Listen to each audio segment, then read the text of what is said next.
ٹھیک ہے؟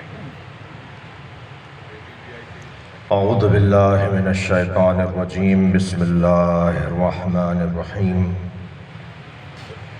الحمد للہ الذی لا یبلغ مدحتہ القائلون ولا يحصي نعماءه العادون ولا يعدي حقه المجتهدون، الذي ليس لصفته حد محدود ولا نعت موجود ولا وقت معدود ولا أجل ممدود، فطر الخلائق بقدرته ونشر الرياح برحمته، الصلاة والسلام على الرسول المسدد المصطفى العمجد المحمود الأحمد، سيدنا ومولانا ومولى الكونين جد الحسن والحسين وعاني أبا القاسم محمد،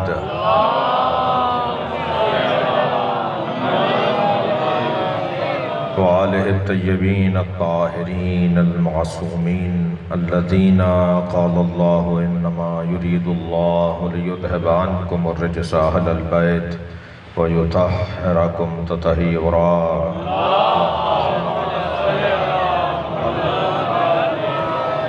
ولعنة الله على أعدائهم أجمعين من يوم عداوتهم إلى قيام يوم الدين. أما بعد، قال الحكيم في قرآن الكريم، بسم الله الرحمن الرحيم: يا أيها الذين آمنوا اتقوا الله حق تقاته ولا تموتن إلا وأنتم مسلمون، واعتصموا بحبل الله جميعا ولا تفرقوا، واذكروا نعمة الله عليكم إذ كنتم أعداء فألف بين قلوبكم فأصبحتم بنعمته إخوانا، كنتم شفا حفرة من النار فانقذكم منها، كذلك يبين الله لكم آياته لعلكم تهتدون.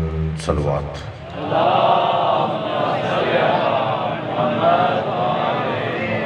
التماس کروں گا ایک سورہ فاتحہ، 3 مرتبہ سورہ اخلاص مرحوم مغفور حاجی منور علی خان عباسی رحم اللہ من قرأ الفاتحہ. بسم اللہ الرحمن الرحیم، الحمد للہ رب العالمین، الرحمن الرحیم، مالک یوم الدین، ایاک نعبد و ایاک نستعین، اہدنا الصراط المستقیم، صراط الذین انعمت علیہم غیر المغضوب علیہم ولا الضالین. بسم اللہ الرحمن الرحیم، قل هو اللہ احد اللہ الصمد، لم یلد ولم یولد ولم يكن له كفوا احد. بسم اللہ الرحمن الرحیم، قل هو اللہ احد اللہ الصمد، لم یلد ولم یولد ولم يكن له كفوا احد. بسم اللہ الرحمن الرحیم، قل هو اللہ احد اللہ الصمد، لم یلد ولم یولد ولم يكن له كفوا احد. اللہم صل علی محمد وآل محمد. مغفرت کے لیے بلند تر صلوات.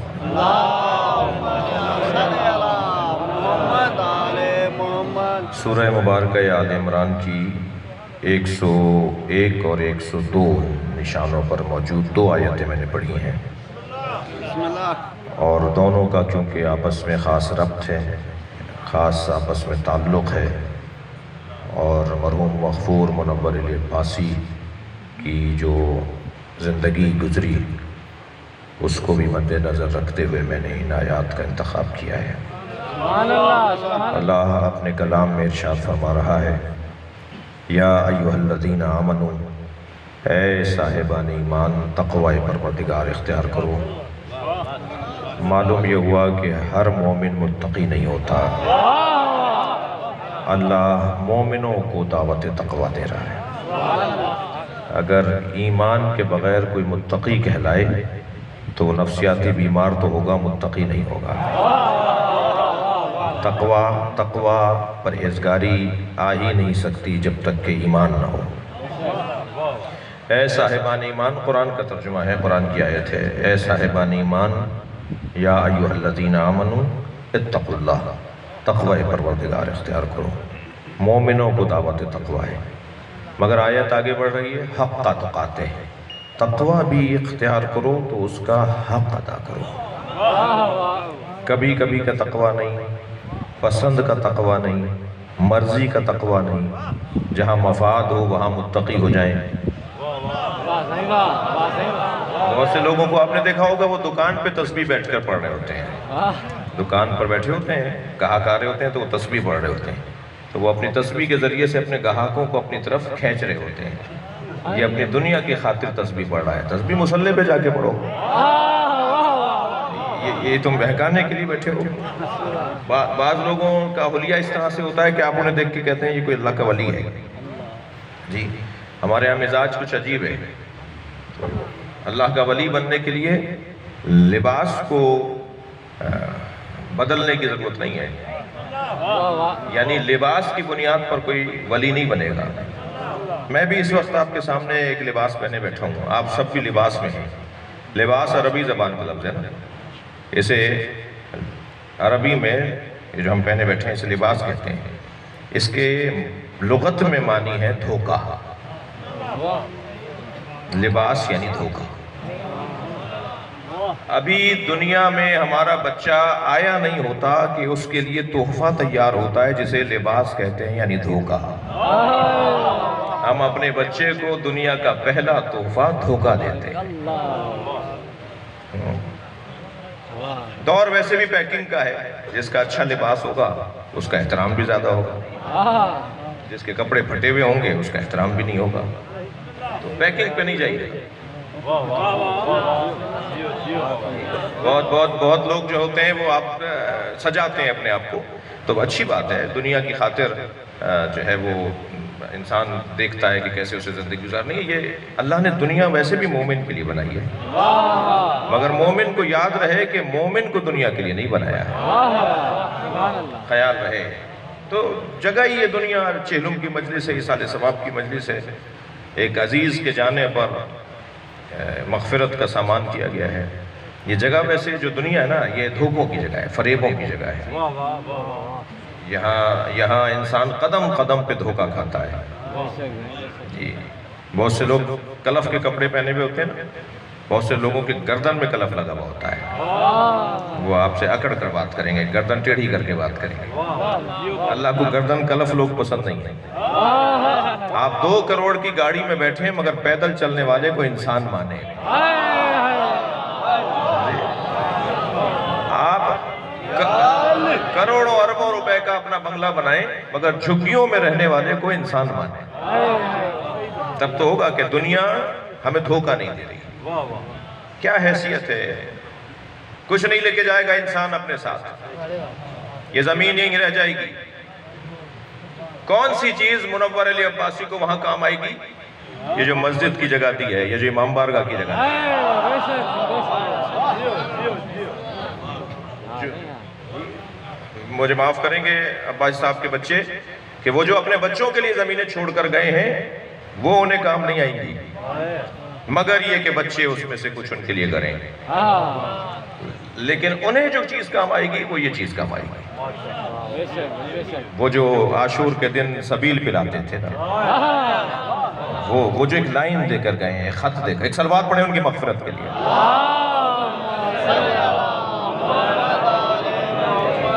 اس سے بہتر اور بلند صلوات نبی کے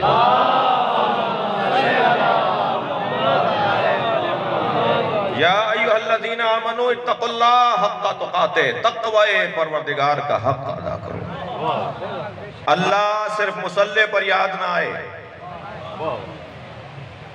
اللہ کہاں ملتا ہے بھائی؟ ان بچوں سے سوال کر رہا ہوں، مکے میں۔ بعض لوگوں کو تو خانہ کعبہ میں اللہ نہیں ملتا، بعض لوگوں کو مصلوں پہ اللہ نہیں ملتا۔ اللہ پارٹ ٹائم کے لیے نہیں ہے، مؤذن نے اذان کہی تو اللہ ہے، اللہ فل ٹائم، اللہ ہمیشہ۔ جی یہ جو محراب ہم نے بنائی ہوئی ہے نا مسجد کے اندر، سارے سنی شیعہ سب محراب بناتے ہیں۔ مسجدوں میں جو محراب ہے نبی کے زمانے میں نہیں تھی، یہ بعد میں حضرت معاویہ نے بنوائی تھی۔ جب ان پہ حملہ ہوا تھا نا تو انہوں نے اپنے لیے، تو پھر پوری دنیا کی مسجدوں میں محراب بنائی جاتی ہے تاکہ وہیں سے آئیں، دروازہ دیا گیا تھا محراب میں سے، وہیں سے آئیں، محراب میں نماز پڑھائیں اور وہیں سے واپس لے جائیں۔ جی تو محراب نبی کے زمانے میں نہیں تھی، محراب ائمہ کے زمانے میں، ائمہ نے جو مسجدیں بنائی نہیں تھی۔ اور میں محراب کی مخالفت نہیں کر رہا بھائی، میں کہیں لاڑکانہ میں کوئی سرہ چھوڑ کے نہیں جا رہا، لیکن جو میں کہنا چاہ رہا ہوں اسے لے لیجئے گا۔ محراب ہر وہ جگہ ہے جہاں آپ نماز پڑھ رہے ہو۔ محراب اس میں مکان ہے، مکان حرب، حرب کہتے ہیں لڑائی کو، جنگ کو، جی جہاں انسان کھڑے ہو کے نماز پڑھ رہا ہے وہ اپنے نفس سے لڑنے کی لڑائی کی جگہ ہے۔ 2 رکعت نماز کا دورانیہ اپنے نفس پہ قابو پا کر دکھاؤ، پر پھر تم دنیا پہ قابو پاؤ گے۔ جو اپنے 6 فٹ کے بدن پر قابو نہ پا سکے وہ معاشرے پہ کیا قابو پائے گا؟ سارا مسئلہ ہی اخلاقیات کا ہے، سارا مسئلہ ہی تہذیب کا ہے۔ ہر وہ جگہ جہاں آپ نماز پڑھیں، ہر مصلی محراب ہے بھائی، وہاں اپنے آپ سے لڑائی ہو رہی ہوتی ہے، خیال کہیں اور نہ جائے، دماغ کہیں اور نہ جائے۔ اللہ سے بات کر رہے ہو تو پھر اللہ کی طرف توجہ بھی رکھو۔ میں اگر آپ سے بات کر رہا ہوں اور بات کرنے کے درمیان میں کہیں دائیں بائیں دیکھوں اور باتوں کے درمیان فون بھی سن لوں تو آپ کہیں گے ہمارا احترام نہیں کر رہے، ہمیں سن نہیں رہے۔ یہ کیسا آدمی ہے کہ اللہ کی بارگاہ میں کھڑا ہے اور ساری بھولی بھی چیزیں نماز میں یاد آ رہی ہیں؟ وہاں اپنے آپ کو قابو میں رکھنا ہے۔ تقوی پروردگار کا حق ادا کرو، حق کا تقاتے ہے۔ وَلَا تَمُوتُنَّ إِلَّا وَأَنْتُمْ مُسْلِمُونَ، خبردار اس دنیا سے نہ جانا، موت نہ آ جائے مگر مرنا تو مسلمان مرنا۔ ہم ابھی اسی الجھن سے باہر نہیں آ رہے کہ وہ بھٹی ہے، وہ عباسی ہے، وہ چانڈیو ہے، کلوڑو ہے۔ ایک صاحب مجھ سے کہنے لگے کہ یہ سنیوں کی مسجد ہے۔ میں نے کہا یہ کس کی؟ کہنے یہ بریلویوں کی ہے۔ میں نے کہا وہ کس کی ہے؟ کہنے وہ شیعوں کی ہے۔ میں نے کہا اللہ کی کون سی ہے؟ اللہ کی کون سی مسجد ہے بھائی؟ ہم نے تو اللہ کا نام بھی فرقوں میں تقسیم کر دیا۔ اچھا آپ بھی ذرا زیادہ خوش نہیں ہو؟ ہمارے یہاں وہ امام بارگاہ کس کا ہے؟ وہ کھچیوں کا ہے۔ وہ کس کا ہے؟ وہ عباسیوں کا ہے۔ امام حسین کا کون سا ہے؟ نہ ہمیں مسجد میں اللہ مل رہا ہے، نہ امام بارگاہ میں حسین مل رہے ہیں۔ خدا کے واسطے گھٹنوں کو صلوات پڑھیں ذرا محمد و آل محمد۔ اللہ نے قبیلوں کو بنایا ہے لتعارفوا، تاکہ تم پہچانے جاؤ، بس تمہاری شناخت ہو جائے کہ تمہارا قبیلہ کون سا ہے، تمہارا شجرہ کیا ہے، تم کس خاندان سے ہو۔ اللہ نے اس کے علاوہ قبیلوں میں قرآن پڑھائے میں نے، ہم نے تمہیں وَجَعَلْنَاكُمْ شُعُوبًا وَقَبَائِلَ لِتَعَارَفُوا، ہم نے تمہیں قبیلوں میں، خاندانوں میں اس لیے تقسیم کیا تاکہ پہچانے جاؤ، بس شناخت کا ذریعہ ہے، تمیز کا اور فضیلت کا ذریعہ نہیں ہے۔ پھر کیا ہے فضیلت؟ توجہ چاہوں گا۔ 4 چیزیں ہیں، موت کی مجلس ہے، اگر اس مجلس میں یہ 4 چیزیں میرے بچے جوان اپنے پلو سے باندھ کے لے جائیں، اپنے دماغ پر حاکم بنا لیں اور ان 4 چیزوں پر عمل کر لیں اور عمل کر کے معاشرے کو ٹھیک کر لیں، تو اس سے بہتر ایصال ثواب کی مجلس کچھ اور نہیں ہوگی۔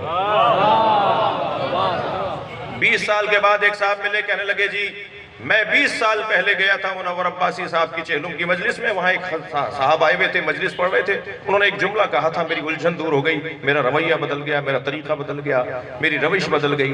تو یہ صدقہ جاریہ نہیں ہے تو کیا ہے؟ جب تک وہ اچھا انسان معاشرے میں رہے گا اس وقت تک مرحوم کے نامہ عمل میں ثواب بڑھتا رہے گا۔ باندھیں اپنے ذہن سے ان 4 باتوں کو۔ 4 چیزیں ہیں جو انسان کو کامیاب کر سکتی ہیں اور انسان کی کامیابی کے راز 4 چیزیں ہیں۔ سب سے پہلی چیز، بڑا آدمی کون ہے؟ توجہ چاہوں گا، کس کا احترام کرنا چاہیے؟ انسان قدوں سے بڑا نہیں ہوتا، یہ 6 فٹ کا ہے تو بڑا ہے، وہ 5 فٹ کا ہے تو چھوٹا ہے۔ انسان فٹوں سے نہیں ناپا جاتا، انچی ٹیپوں سے انسان کو نہیں ناپا جاتا۔ بڑے لمبے لمبے لوگ دیکھے ہیں کہ جو بہت چھوٹے تھے، اور بہت پست قد دیکھے ہیں کہ جن کا کردار بہت بڑا تھا۔ تو انسان اگر ناپا جاتا ہے تو وہ اپنے کردار سے ناپا جاتا ہے۔ کردار ہے جو انسان کو زندہ رکھتا ہے۔ وہ 4 چیزیں جو انسان کو با کردار، با عظمت، مکرم، محترم قرار دیتی ہیں، ان میں سب سے پہلی چیز علم ہے۔ یہ کیسے ممکن ہے کہ سلونی سلونی قبل ان تفقدونی، پوچھو پوچھو اس سے پہلے کہ، ترجمہ کیا کہا جاتا ہے؟ میں تمہارے درمیان سے چلا جاؤں۔ علی یہ نہیں کہہ رہے، علی یہ نہیں کہہ رہے سل پوچھو پوچھو میں اس سے پہلے کہ تمہارے درمیان سے چلا جاؤں. علی فرما رہے ہیں سلونی سلونی قبل ان تفقدونی، پوچھو پوچھو اس سے پہلے کہ تم مر جاؤ. جو علی سے نہیں پوچھے گا مر جائے گا.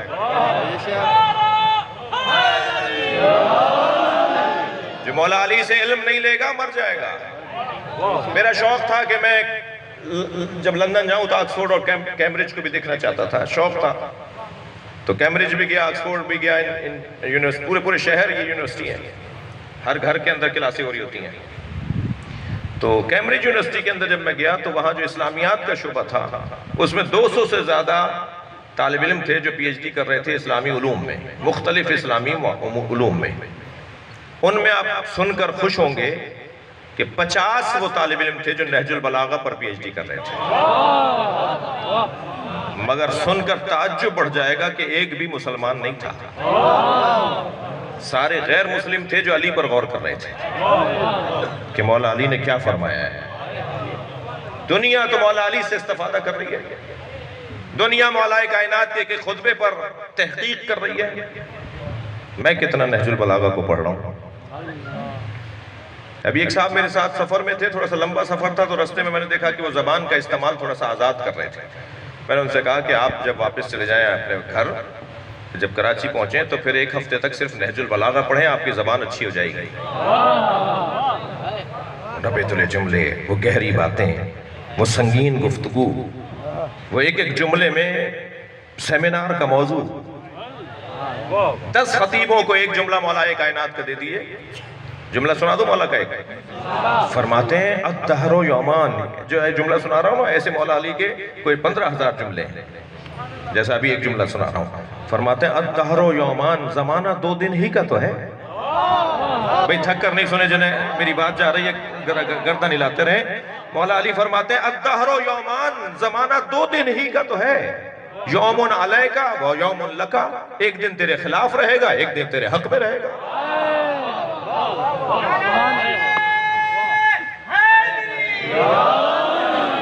مولا نے تو بہت پہلے بتا دیا کہ ایک دن تمہارے خلاف جائے گا.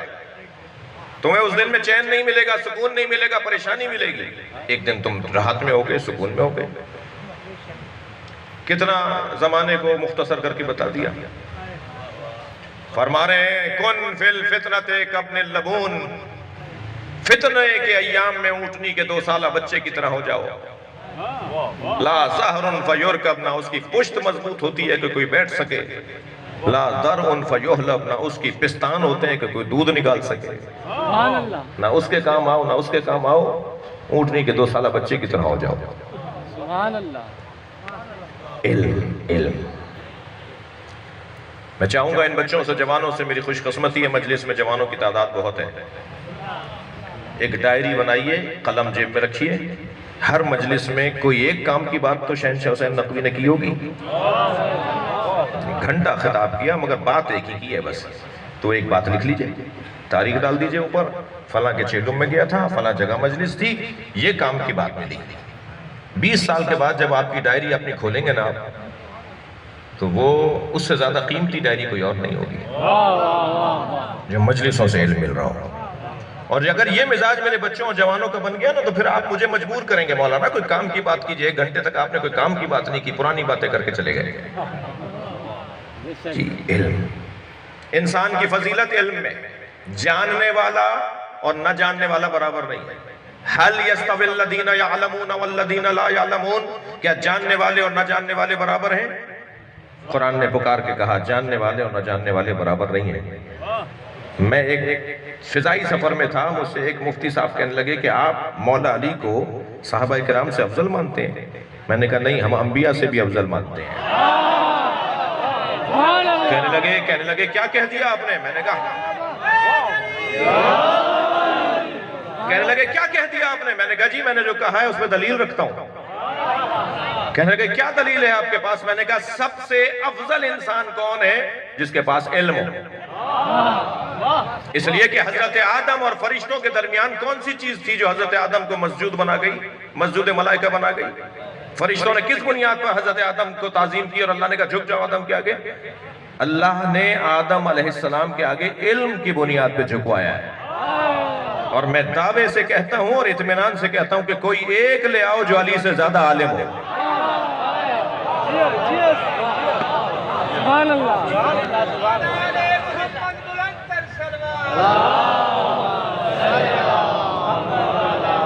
سرکار کی حدیث فرماتے من ارادہ ان ينظر الی آدم فی علمہ، جو چاہتا ہے کہ آدم کو ان کے علم کی کیفیت میں دیکھے، وَإِلَىٰ إِبْرَاهِيمَ فِي خُلَتِهِ وَإِلَىٰ مُوسَىٰ فِي جَمَالِهِ وَإِلَىٰ يُوسُفَ فِي حُسْنِهِ فَلْيَنْظُرْ إِلَىٰ عَلِيِّ بْنِ أَبِي طَالِبٍ۔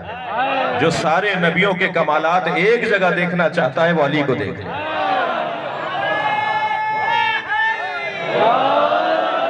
دقت فرمائی آپ نے؟ ہمارے نبی کے بعد، آخری نبی کے بعد، ان کے علاوہ میرے مولا علی تمام ہستیوں سے افضل ہے۔ اگر اب بھی تسلی نہیں ہوئی ہو تو میں ایک صحیح مسلم اور صحیح بخاری کی روایت سنا دوں۔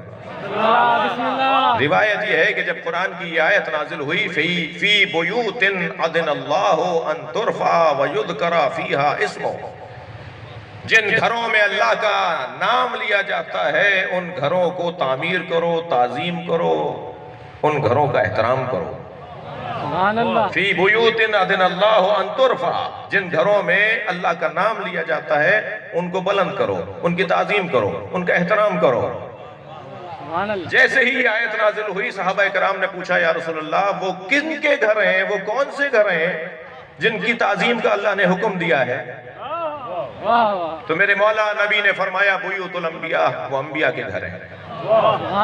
حضرت ابو بکر برابر میں تشریف فرما تھے، حضرت نے فرمایا یا رسول اللہ ھذا المکان منہم، علی کے گھر کی طرف اشارہ کیا، یا رسول اللہ یہ والا گھر ان گھروں میں ہے؟ بے ساختہ سرکار نے فرمایا نام من افضلہا، یہ ان سب سے افضل ہے۔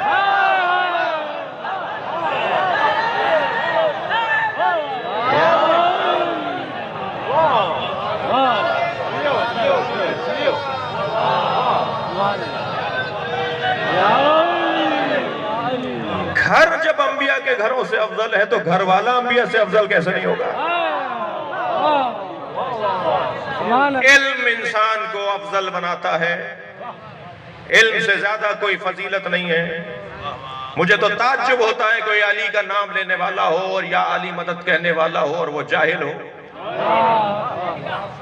نہیں، اپنے بچوں کو بہترین تعلیم دلوائیے، گھر کا فریج بیچ دیجئے مگر او لیول کی فیس جمع کروائیے تاکہ بچہ تعلیم حاصل کر لے۔ یہ زمین بیچنی بھی پڑ جائے تو اسے بیرسٹر بنانے کے لیے اسے لندن بھیجیے، اسے اعلیٰ تعلیم کے لیے ملک سے باہر بھیجیے۔ جو قومیں تعلیم سے دور رہتی ہیں ان کا مستقبل خراب ہے۔ میں تو ان لوگوں پر تبصرہ ہی نہیں کرنا چاہتا جو اپنے علماء کی توہین کر رہے ہوتے ہیں۔ جو لوگ علماء کی توہین کر رہے ہوتے ہیں وہ جہالت کی تائید کر رہے ہوتے ہیں، علم کی مخالفت کر رہے ہیں۔ اور یہ کیسے ممکن ہے کہ علی والا ہو اور وہ علم کا مخالف ہے؟ جی توجہ ہے؟ تھک تو نہیں رہے؟ سب سے پہلی فضیلت میں جلدی عرض کر رہا ہوں، علم۔ علم انسان کو بافضیلت بناتا ہے۔ دوسری فضیلت بتاؤں، ایمان۔ کسی کو بھی مانو تو کس کو مانتے ہو؟ میں مخاطب ہوں، عموم میرا مخاطب ہے بھائی، کسی پر تو ایمان لاؤ، کسی کو تو مانو جی، یقین تو رکھو کسی پر، ایمان تو رکھو کسی پر۔ مومن ہونا، صاحب ایمان ہونا یہ فضیلت ہے۔ میں نہیں کہہ رہا، قرآن کہہ رہا ہے افمن کان مؤمنا کمن کان فاسقا لا یستوون، کیا مومن اور فاسق برابر ہیں؟ اچھا آپ نے دیکھا اللہ نے مومن اور کافر نہیں کہا۔ فاسق کیسے کہتے ہیں؟ جلدی سے تعریف سن لیجئے۔ فاسق اسے کہتے ہیں جو علنی گناہ کرتا ہو، جو چوک پر گناہ کرتا ہو نا، جو سب کے سامنے دھڑلے سے سینہ ٹھوک کر کہتا ہو کہ میں فلاں گناہ کرتا ہوں، اسے فاسق کہا جاتا ہے۔ اللہ نے مومن کی ضد فاسق کہا ہے، مومن کی ضد کافر نہیں کہا. یعنی جو علنی گناہ کر رہا ہو وہ فاسق ہے، اور جو علنی گناہ نہ کر رہا ہو وہ مومن ہے. ایمان انسان کو اپنے اوپر قابو رکھنا سکھاتا ہے. ایمان کا مطلب ہی ہے کہ میں اپنے آپ کو قابو کروں. انسان گھوڑے کو قابو کر لیتا ہے، انسان چاند پر قدم رکھ لیتا ہے، انسان سمندر کی تہ میں اتر جاتا ہے، مگر قابو نہیں پاتا تو اپنے اوپر نہیں پاتا. مجہول ترین مخلوق، یہ 6 فٹ کا انسان اپنے قابو میں نہیں ہے. مجھے نہیں کہا گیا کہ میں آپ پر غور کروں، مجھے نہیں کہا گیا کہ میں فلاں کی زمین اور فلاں کی گاڑی پر تبصرے کروں، مجھے نہیں کہا گیا کہ میں فلاں کے خاندان پر باتیں کروں. مجھے کہا گیا تم اپنے اوپر غور کرو. یا ایھا الذین آمنوا علیکم انفسکم، تم پر تمہیں فرض کیا گیا ہے، اپنے اوپر غور کرو. مجھے فقیروں سے کچھ پیار ہے، اور فقیروں سے مجھے اس لیے پیار ہے کہ فقیر کم سے کم اپنے فقر، اگرچہ مجھے فقیر مل نہیں رہے، آپ کو کہیں فقیر ملے تو مجھے ملوائیے گا. مانگنے والے کو فقیر نہیں کہتے، جو مانگنے والا ہوتا ہے نا وہ تو ذلیل ہوتا ہے. مانگنے والے کو فقیر نہیں کہتے، دینے والے کو فقیر کہتے ہیں. جو اپنے مولا پر اعتماد دیتا ہو، جو توکل بتاتا ہو، جو میدان میں ڈٹنا بتاتا ہو. فقر، میرے نبی فرما رہے ہیں فخری، میرا فخر یہ ہے کہ میں مصطفیٰ فقیر ہوں. سب سے بڑا فقیر کائنات میں سرکار کی ذات، سب سے بڑا فقیر کائنات میں علی کی ذات.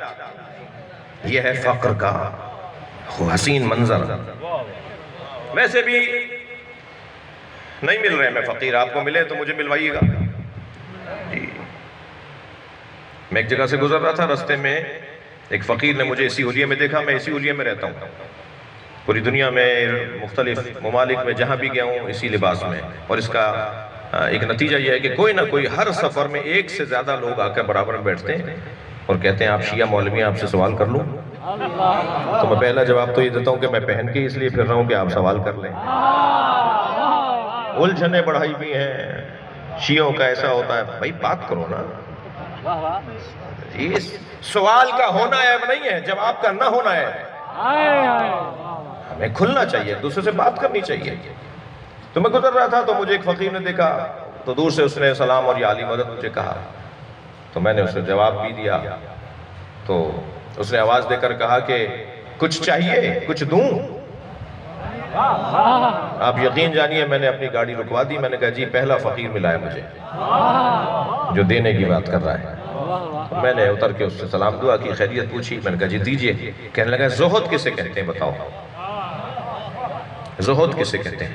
میں نے کہا آپ بتائیں گے نا، آپ دیں گے مجھے. میں رکا اس لیے ہوں کہ آپ دیں گے. کہنے لگے زہد کی 7 منزلیں ہیں، جب تک زاہد نہیں بنو گے اللہ کے ولی نہیں بن سکتے. میں نے کہا جی عطا کریں منزلیں، وہ کیا کیا ہیں؟ کہنے لگے زہد کی پہلی منزل کو ذات کی نفی کہتے ہیں. اپنی ذات کی نفی کرو، اپنے کو، اپنے آپ کو موت پر سمجھنا چھوڑ دو، دوسروں کا احترام کرو،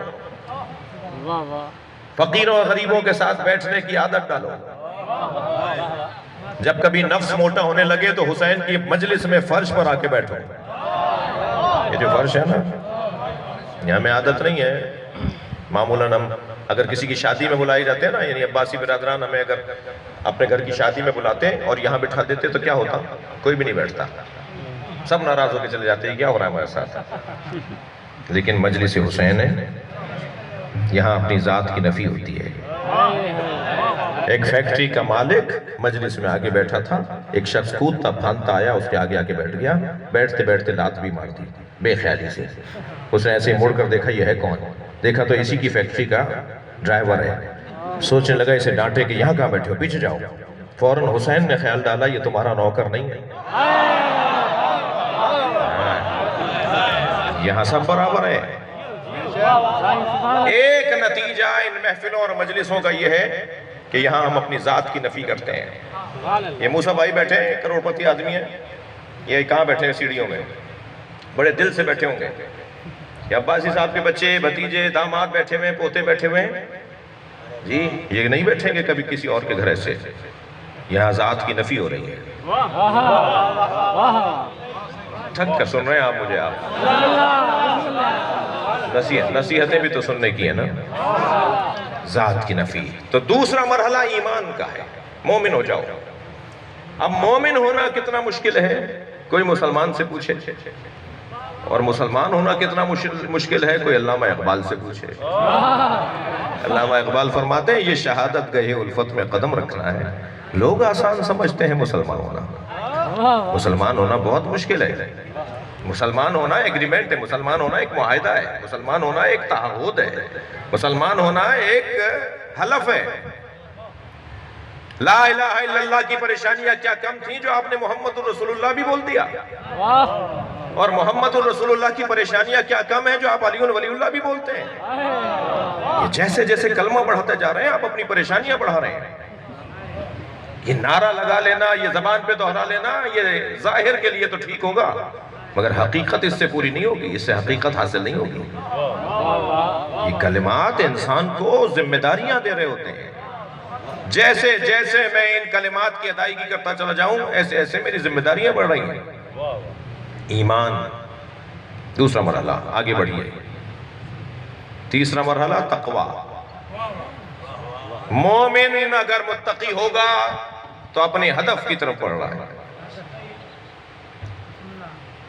چوتھا مرحلہ جہاد. علم کے بعد اگر ایمان، ایمان کے بعد تقوی. اب جس کے پاس تقوی آ گیا ہے اسی کے ہاتھ میں تلوار آئے گی ورنہ وہ فساد پھیلائے گا. جہاد وہ کرے گا کہ جو متقی ہوگا. انسان کو کامیابی کے ان 4 رازوں کی طرف توجہ کی ضرورت ہے. وَلَا تَمُوتُنَّ إِلَّا وَأَنْتُمْ مُسْلِمُونَ. خبردار ہے صاحبان تقوی، دنیا سے نہ چلے جانا مگر یہ کہ مسلمان مرنا. مسلمان جینا ہنر ہوگا مگر ہنر تو مسلمان مرنا ہے. ماضی بہت سے لوگوں کا اچھا تھا، مستقبل برباد ہو گیا. جی اور بہت سے لوگوں کا ماضی خراب تھا مگر حال اچھا ہو گیا. ہم نے کتنے معتبر لوگ دیکھے جن کا ماضی بڑا اچھا تھا مگر مستقبل ان کا خراب ہوا. اور ہم نے حر جیسا بھی دیکھا جس کا ماضی اچھا نہیں تھا مگر حال اور مستقبل اچھا ہو گیا. صلوات پڑھ لیں گے محمد و آل محمد.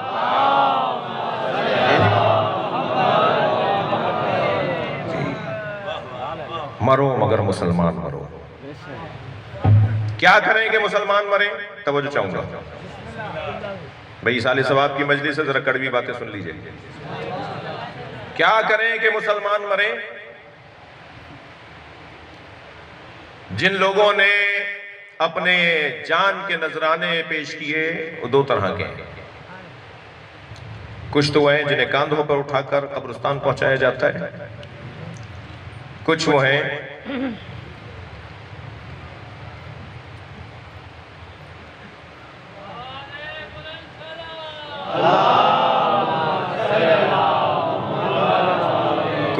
کہ جو جنہیں کاندھوں پر اٹھا کے قبر تک پہنچایا جاتا ہے، اور کچھ وہ ہیں جو اپنے پیروں سے چل کے قبر تک جاتے ہیں.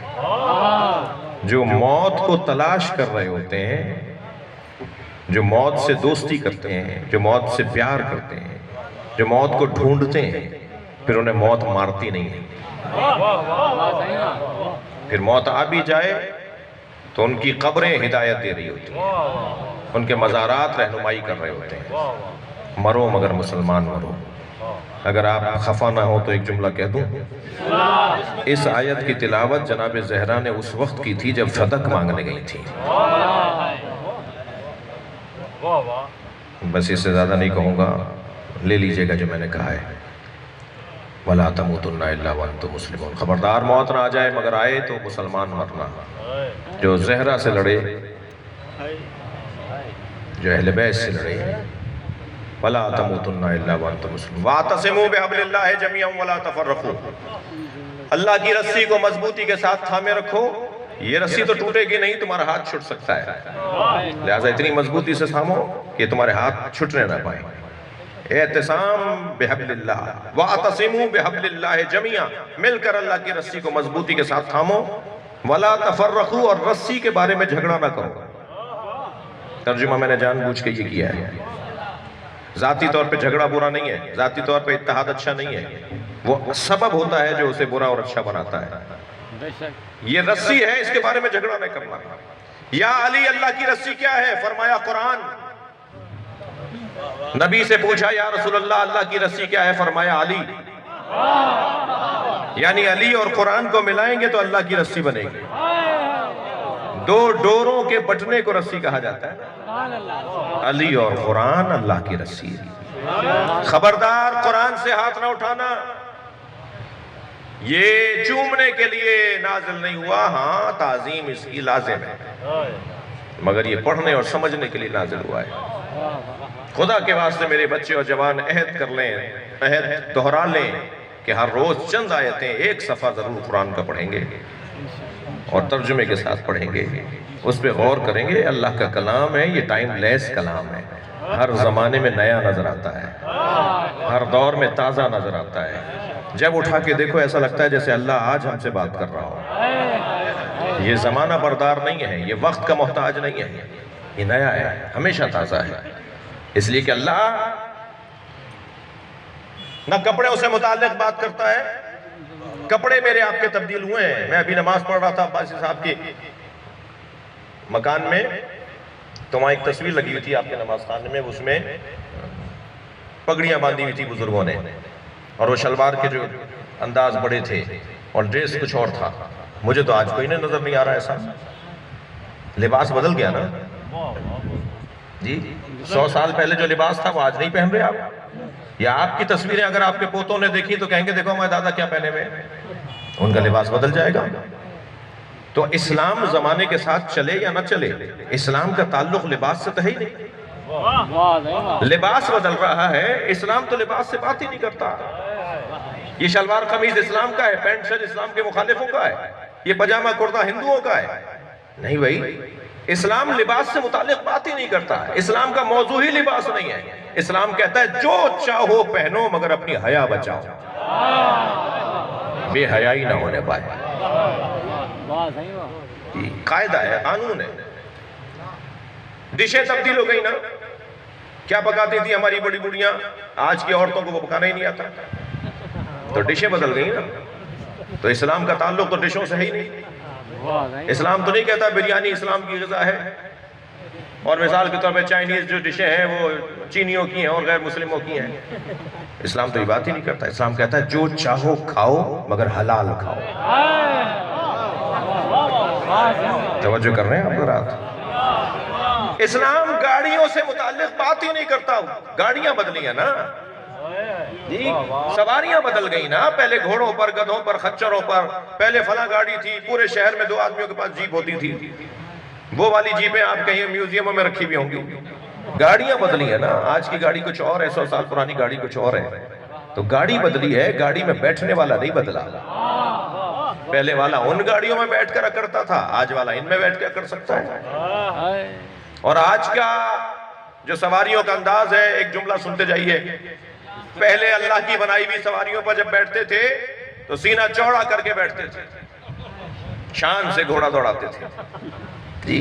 آج یہ مہنگی ترین سواری جب تک ہمارا سر نہیں جھکا لیتی اس وقت تک بیٹھنے نہیں دیتے، گردن کو جھکا کے بیٹھنا پڑتا ہے۔ کہاں ترقی ہو رہی ہے، کیا بدل رہا ہے؟ گاڑیاں بدل رہی ہیں۔ جس گاڑی میں چاہو بیٹھو مگر پیدل چلنے والے کو انسان مانو۔ تو اسلام مادیت سے متعلق بات ہی نہیں کرتا۔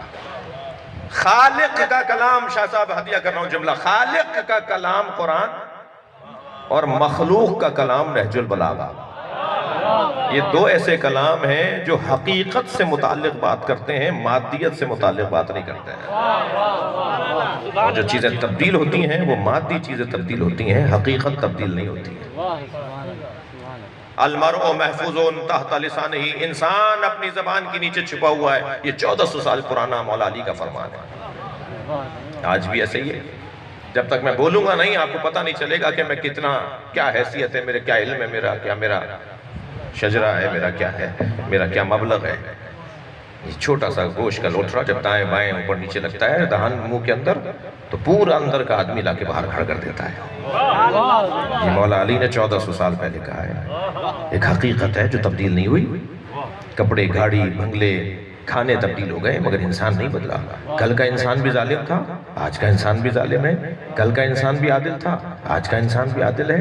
کل کا انسان جو ظالم تھا وہ تیر مارتا تھا، نیزہ مارتا تھا، تلوار مارتا تھا، خنجر مارتا تھا۔ آج کا انسان جو ظالم ہے وہ کیمیکل بم مارتا ہے۔ تو وسائل بدلے ہیں، انسان نہیں بدلا۔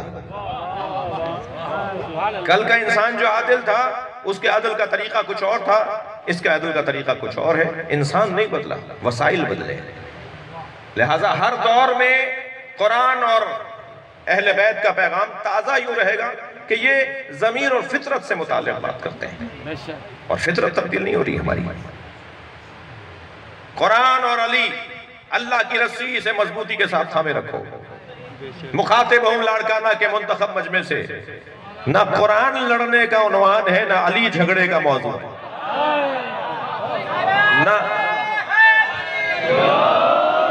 نہ قرآن کے لیے کوئی لڑائی ہونی چاہیے کہ شیعوں کا 40 پاروں کا ہے اور سنیوں کا 30 پاروں کا ہے۔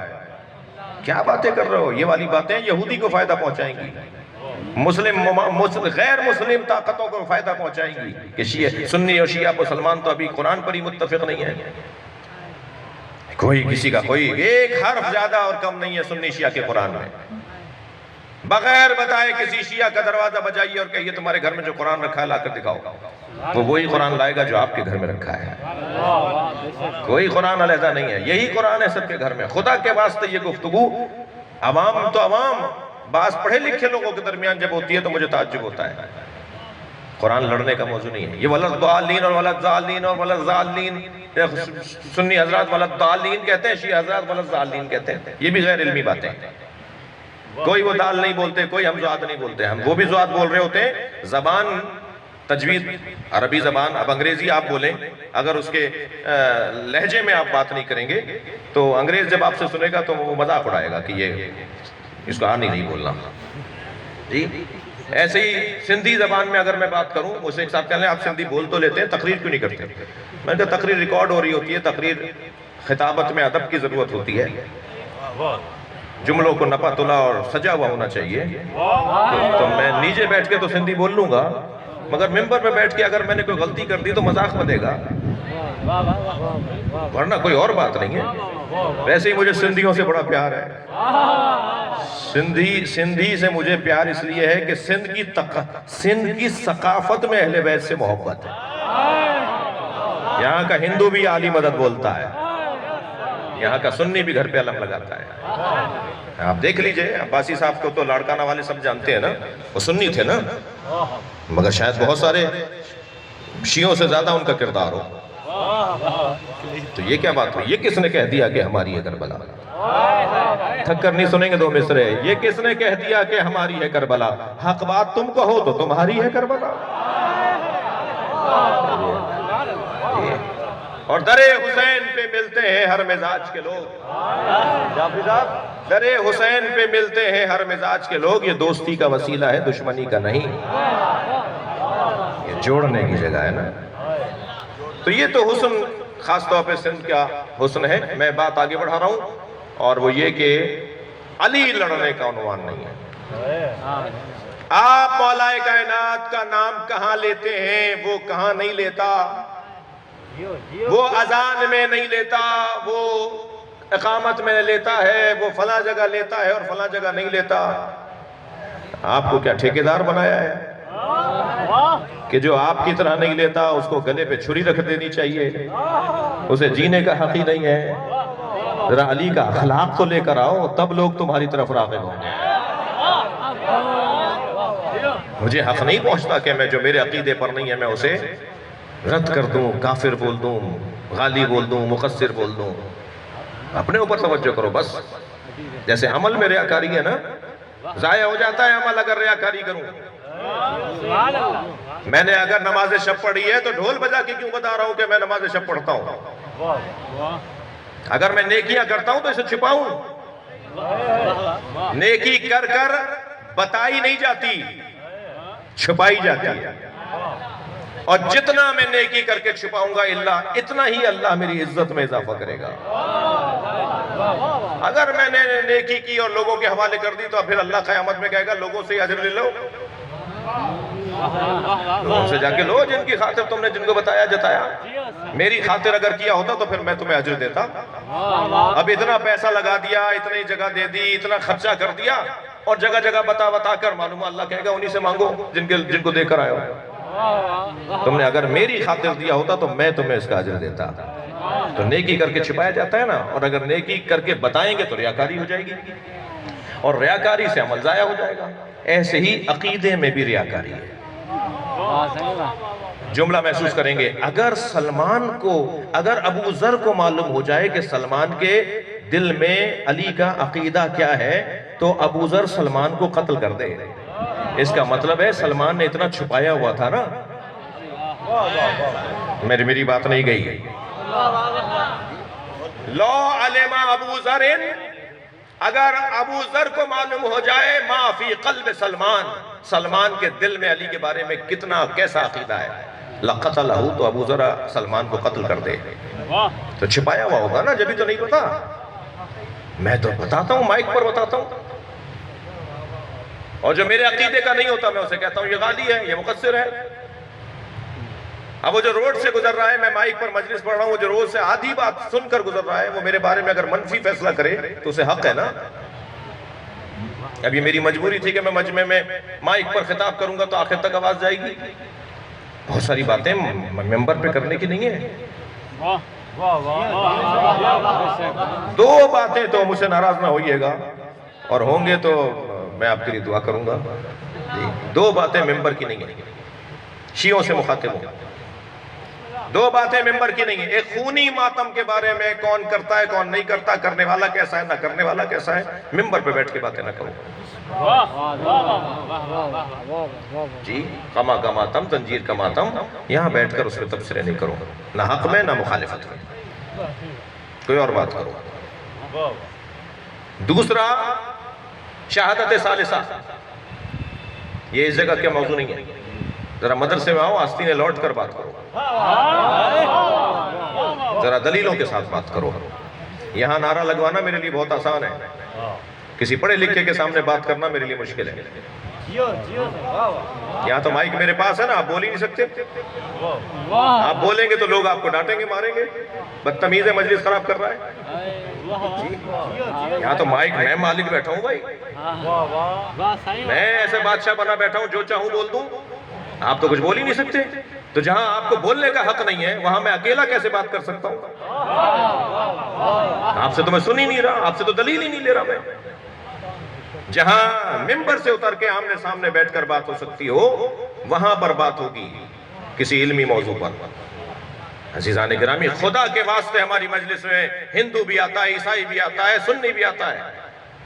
خدا کے واسطے ممبر پر بیٹھ کر اپنے جھگڑوں کو بیان نہ کریں۔ کل اگر سنیوں نے آنا چھوڑ دیا کہ شیعہ اپنے جھگڑوں سے ہی فارغ نہیں ہو رہے، کل اگر ہندوؤں نے آنا چھوڑ دیا کہ مسلمان تو اپنے جھگڑوں سے ہی فارغ نہیں ہو رہے، یہاں بیٹھ کے بتاؤ کہ علی کا علم کیسا تھا۔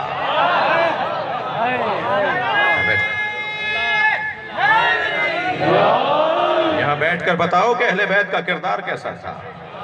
یہاں محاسن اہل بیت کو بیان کرو، اخلاق رسول کو بیان کرو، تاکہ ہم ایک دوسرے کے قریب آئیں۔ یہ جو امام بارگاہ ہے نا، یہ امام حسین نے سن 61 ہجری میں ایک عالمی اوپن یونیورسٹی کی بنیاد رکھی تھی، اس کا ایک کیمپس ہے۔ لاڑکانہ میں 20 کیمپس ہوں گے امام حسین کی یونیورسٹی کے۔ دنیا میں ہر ملک میں، ہر شہر میں اور ہر ملک میں دنیا میں لاکھوں کیمپس ہیں کربلا یونیورسٹی کے۔ کربلا یونیورسٹی کا یہ کیمپس ہے جسے امام بارگاہ کہتے ہیں، اور یہاں جو ممبر پہ بیٹھنے آتا ہے وہ کربلا پہنچانے آتا ہے، اہل بیت کا پیغام پہنچانے آتا ہے۔ اگر کسی اسکول میں تعلیم اچھی نہ ہو، تھک کر نہیں سنیں گے میرا جملہ، اگر کسی اسکول میں تعلیم اچھی نہ ہو تو اسکول بند نہیں کرتے، ٹیچر تبدیل کرتے ہیں۔ جی، اگر ہم نے اس روش کو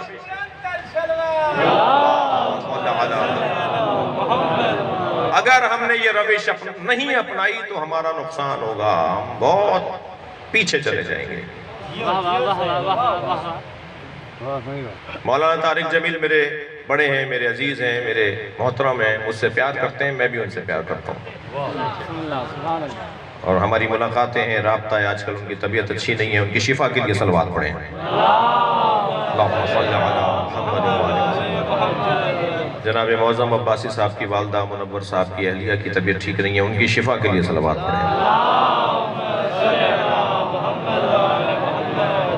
توجہ کر رہے ہیں آپ؟ کوئی آپ میں سے ہوگا جس کے موبائل میں، جن موبائلوں میں یہ صلاحیت ہے کہ ان کا کوئی کلپ نہ ہو، کیوں؟ محبت بانٹ رہے ہیں، پیار کی بات کر رہے ہیں، غلط فہمیوں کو دور کر رہے ہیں، قریب لانے کی بات کر رہے ہیں۔ ہمیں کوئی ایسی بات ممبر سے نہیں کرنی جس سے تناؤ ہو، کھچاؤ ہو۔ البتہ اگر کوئی تاریخ کی عبرت بیان کریں سمجھنے کے لیے، عبرت لینے کے لیے، تو اتنے مہذب، مؤدب اور سلیقے سے کرنے کی ضرورت ہے کہ آپ بات بھی کر جائیں اور بری بھی نہ لگے۔ ہاں، اس کا یہ ہرگز مطلب نہیں ہے کہ ہم اہل بیت کے دشمنوں پر کوئی بات نہیں کریں گے۔ اس کا یہ ہرگز مطلب نہیں ہے جنہوں نے اہل بیت سے جنگیں کی ہیں ان کے پر کوئی بات نہیں کریں گے، مگر بات اس لیے نہیں کریں گے کہ آپ کو چٹکی بھرنے ہمارا مطلب ہو۔ ہمارا مطلب کسی کو چٹکی بھرنا نہیں ہے، ہمارا مطلب یہ کہ ان پر غور کرو تاکہ تم ان جیسے نہ ہو جاؤ۔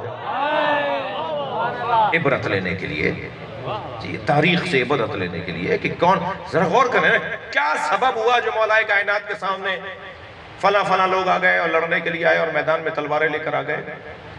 میں ان آدمیوں پر کیوں برا بھلا کہوں، اور کہوں بھی تو صرف یہ سوچ کر کہ فلاں آدمی مولا کے سامنے آیا تھا وہ برا تھا، یہ بھی تو کبھی غور کروں اس کی برائی کا سبب کیا تھا۔ اگر مولا سے لڑنے والوں کے اندر کمزوریاں جو تھیں، تھک رہے ہیں، اگر مولا حسین سے لڑنے والوں کے اندر جو کمزوریاں تھیں انہیں بیان میں نہ کروں، کیا معلوم خدا نہ خواستہ یہ وائرس میرے اندر بھی آ جائے۔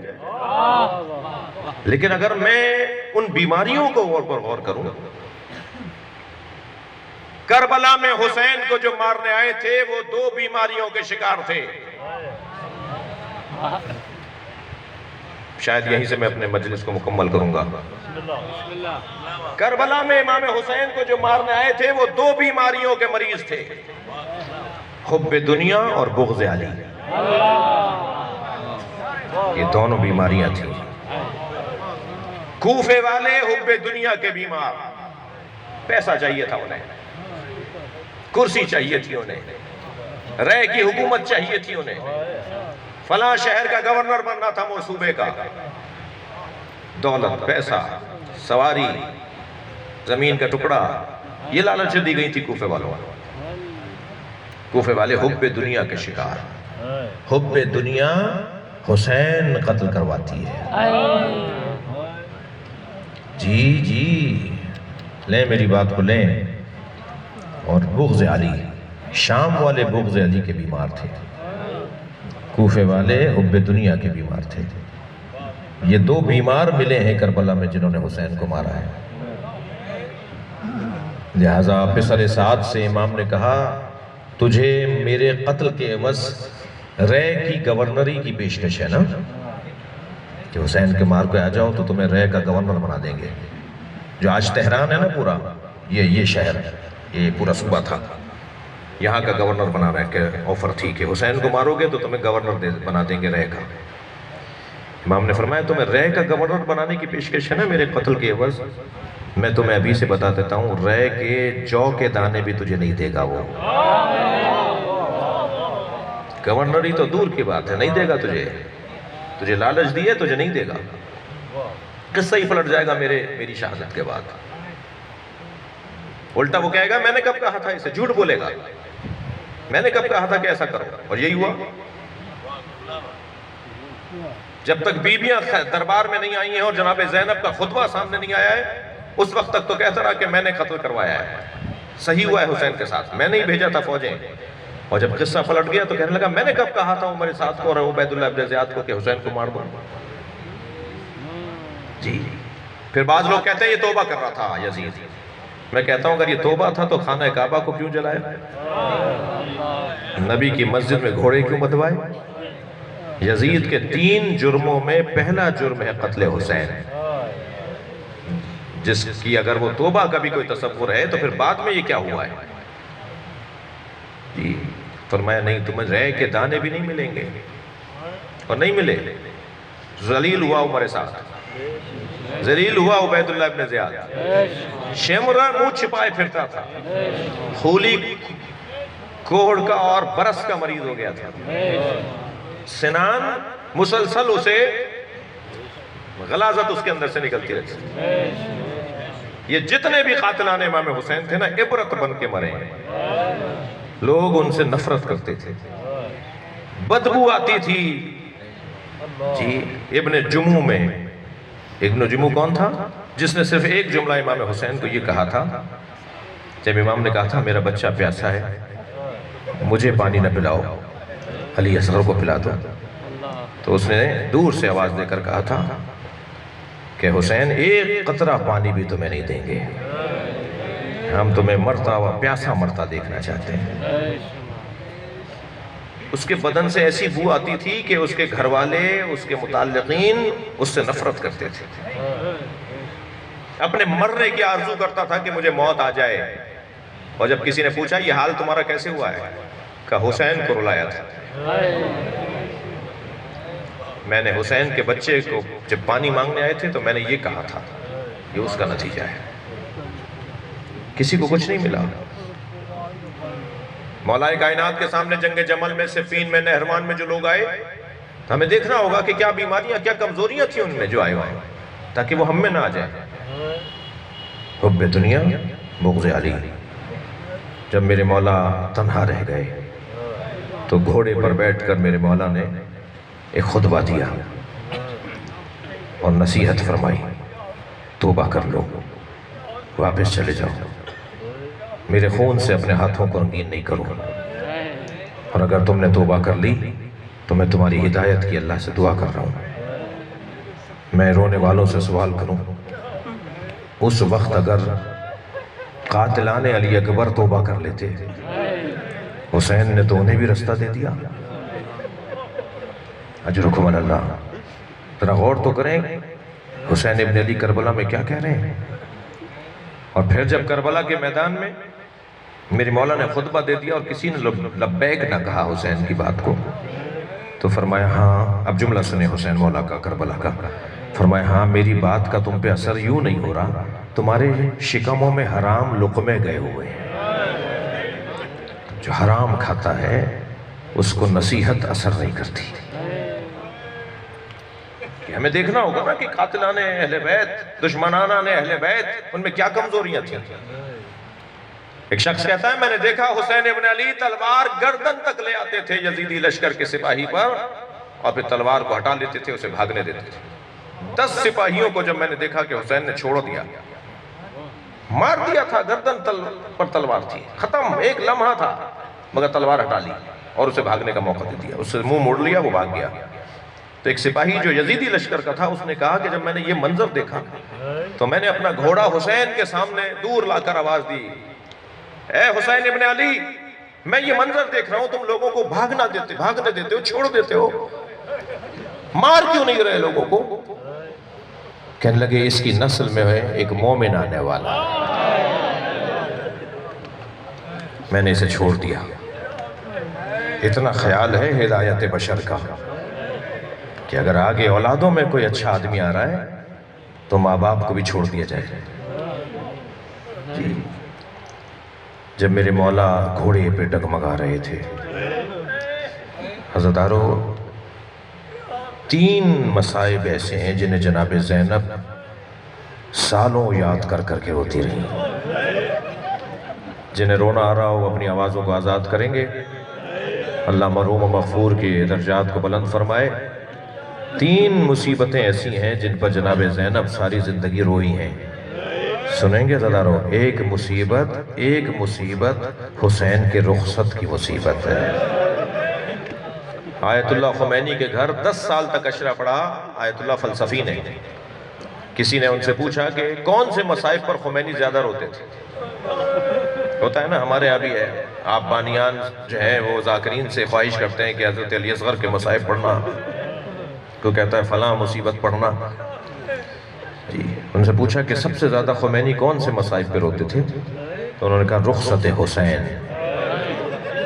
جب حسین ابن علی رخصت ہو رہے تھے نا تو ساری بیویوں نے حلقہ باندھا ہوا تھا، اور کوئی بی بی تھی جو دامن پکڑ کر بات کرتی تھی، کوئی بی بی تھی جو بازو پکڑ کر بات کرتی تھی، اور ساری بیویوں کی ایک ہی بات تھی، ہمیں غربت میں کہاں چھوڑے جا رہے ہیں۔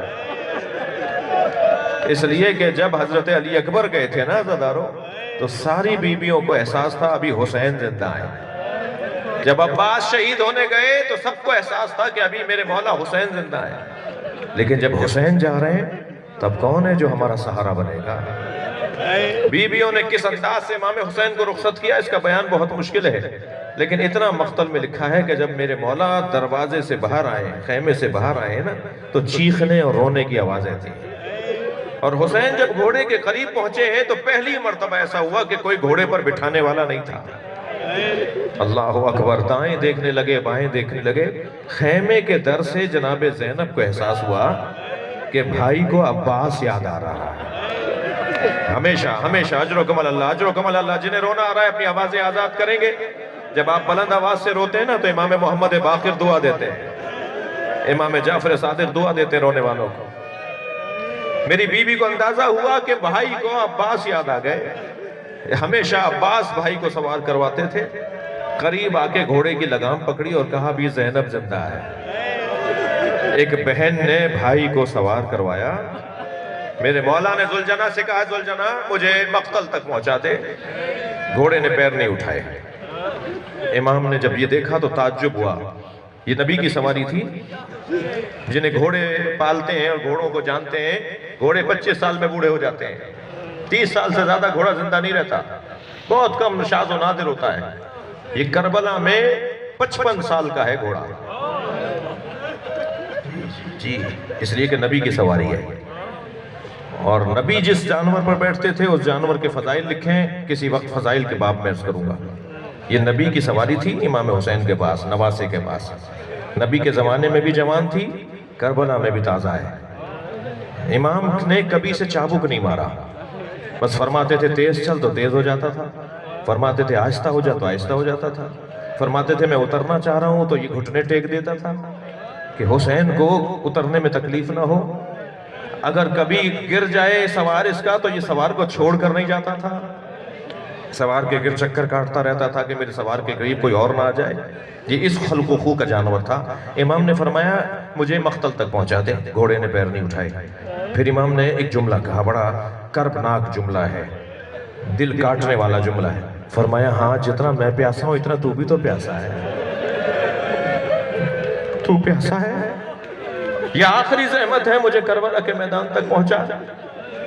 جب گھوڑے نے دوسری دفعہ بھی پیر نہیں اٹھائے تو امام نے تعجب سے کہا اے ذوالجناح اب سے پہلے تو نے میرے حکم کی سرتابی نہیں کی؟ تو گھوڑے نے پیروں کی طرف اشارہ کیا۔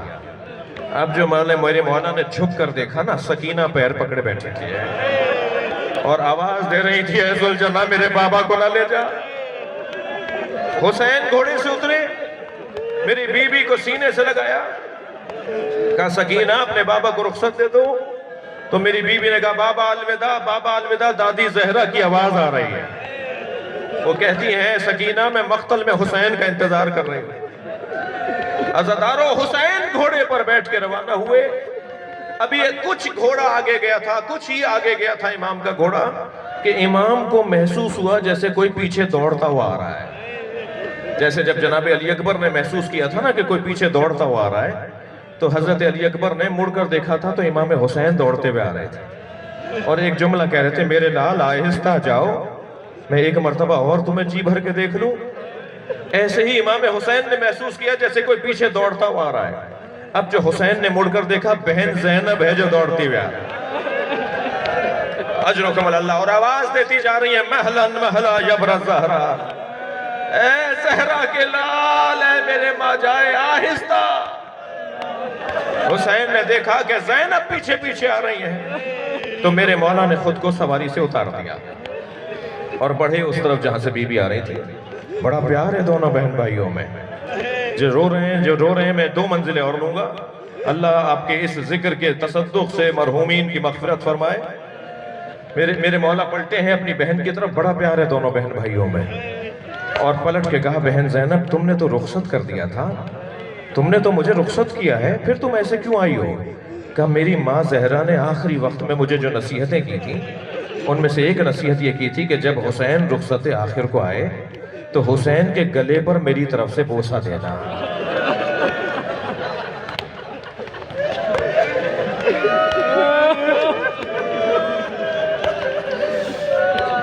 اس گلے پہ کند خنجر چلے گا. جناب زینب نے بھائی کی گردن پہ بوسہ دیا. فرمایا زینب میری ماں نے مجھ سے کہا تھا زینب کے بازوؤں کا بوسہ دینا. بہن نے بھائی کو رخصت کیا. بہت رو لیے, مجلس ہو گئی. میرے مولا کربلا کے میدان میں ہے. 6 مہینے کے سفر سے لوٹنے والا ایک مسافر جس کا نام عبداللہ ابن عفیف ازدی ہے. کوفے کا مسافر ہے, کوفے کا رہائشی ہے. جب کوفے میں داخل ہوا تو کیا دیکھا, کوفے کے بازار بند ہیں, دکانیں بند ہیں, کوئی مرد نظر نہیں آ رہا, کوئی چہل پہل نظر نہیں آ رہی. سوچنے لگا آخر کوفے والے کہاں چلے گئے. گھر میں داخل ہوا تو بیٹی نے اور بیوی نے بڑھ کر استقبال کیا. بیٹی سے پوچھا بیٹی کوفے والے کہاں چلے گئے, کوئی دکان کھلی بھی نہیں ہے, کوئی بازار کھلا ہوا نہیں ہے. کہا بابا کچھ فاصلے پر ایک بیابان ہے جسے کرب و بلا کہتے ہیں, اس بیابان میں ایک باغی نے خروج کیا ہے اور حاکم کا اعلان یہ ہے کہ اگر کوئی کوفے کا مرد اسے مارنے نہ گیا تو پھر اسے سزا دی جائے گی. بابا کہیں مخبری نہ ہو جائے کہ آپ گھر میں تھے اور آپ اس باغی کو مارنے نہیں گئے تھے, جلدی جائیے کہیں آپ کو اسیر نہ کر لیا جائے, کہیں آپ کو سزا نہ دی جائے. عبداللہ کہتا ہے میں نے بیٹی سے پوچھا بیٹا وہ کون باغی ہے, اس کا نام کیا ہے؟ کہا بابا نام ہمیں نہیں بتایا گیا, بس کہا گیا سارے لوگ کوفے سے نکل کر باغی کو مارنے چلیں. بابا جائیے جا کے باغی کو کربلا میں مار کے آئیے. عبداللہ کہتا ہے پھر میں نے اپنا گھوڑا تیار کیا, رخصت ہونے لگا تو بیٹی رخصت کرتے ہوئے کہنے لگی بابا آپ جنگ پر جا رہے ہیں اور جنگوں میں مال غنیمت بھی ملتا ہے, اگر مال غنیمت میں یمنی پتھر مل جائے, عقیق یمنی, تو میرے لیے لیتے آئیے گا, میں گلے کا ہار بنانا چاہتی ہوں. عبداللہ کہتا ہے میں گھوڑے پر بیٹھ کے جب کربلا پہنچا تو عصر عاشور کا وقت تھا. میں نے عجیب منظر دیکھا, لاکھوں کا لشکر ہے جو ایک 56 سالہ بوڑھے زخمی کو مارنا چاہتے ہیں. اس بوڑھے زخمی کا روب ایسا ہے کہ جہاں وہ اپنا گھوڑا موڑتا ہے فوجیں بھاگ رہی ہوتی ہیں. میں نے ایک بھاگتے ہوئے سپاہی سے پوچھا تم اس اکیلے انسان سے جو زخمی بھی ہو گیا ہے اسے ڈرتے کیوں؟ کہ تمہیں نہیں پتا یہ کون ہے, ان کا ایک ایک فرد پورے لشکر کا مقابلہ کرتا ہے. عبداللہ کہنے لگا مجھے سمجھ میں نہیں آیا کہ آخر یہ کون ہے جسے مارنے کے لیے اتنا بڑا لشکر آیا ہوا ہے, مگر اتنا مجھے پتا تھا کہ اسے مار دوں گا تو جنگ ٹھنڈی پڑ جائے گی, جنگ ختم ہو جائے گی. کہتا ہے میں نے اپنا گھوڑا ان کے گھوڑے کے پیچھے لگایا, جب چند ذرا کے فاصلے پر میں ان کے قریب آ گیا تو میں نے تلوار نکال کے ارادہ کیا کہ حملہ کروں. جیسے ہی میں نے تلوار نکال کے چاہا کہ حملہ کروں, انہوں نے مڑ کر مجھے دیکھا اور کہا عبداللہ قریب آؤ. جب انہوں نے میرا نام لے کر مجھے پکارا میرے ہاتھ پیر کانپنے لگے. پھر دوبارہ آواز آئی عبداللہ جلدی قریب آؤ. میں گھبرا رہا تھا یہ کون ہے جو میرے نام سے پہچانتا ہے, تو انہوں نے اپنے ہاتھ سے انگوٹھی اتاری اور کہا یہ عقیق یمنی ہے, اپنی بیٹی کو جا کے دینا, بتانا میں باغی نہیں ہوں, میں نبی کا نواسا ہوں, میں زہرا کا لال حسین ہوں. عبداللہ قدموں میں گر گیا, مولا حسین آپ ہیں, عباس کہاں ہے, علی اکبر کہاں ہے؟ کہا عبداللہ واپس چلے جاؤ, عبداللہ کوفے واپس چلے جاؤ. بس آخری جملہ. عبداللہ نے کہا مولا میں آپ کو تنہا چھوڑ کر کیسے چلے جاؤں؟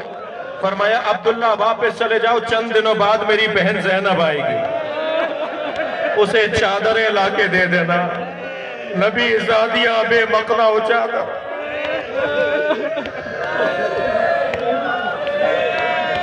الا لعنت اللہ علی قوم الظالمین فَسَيَعْلَمُ الَّذِينَ ظَلَمُوا أَيَّ مُنْقَلَبٍ يَنْقَلِبُونَ. یا اللہ حاضرین کی توفیقات میں اضافہ فرما, رونے والوں کی اس عبادت کو قبول فرما. اس مجلس کا ثواب مرحوم و مغفور منور علی خان عباسی کی روح کو پہنچا, ان کی نیکیوں کا بہترین اجر و ثواب عطا فرما, ان کی کوتاہیوں سے درگزر فرما, امام زمانہ کے ظہور میں تعجیل فرما. رحم اللہ من قرأ الفاتحہ. بسم اللہ الرحمن الرحیم.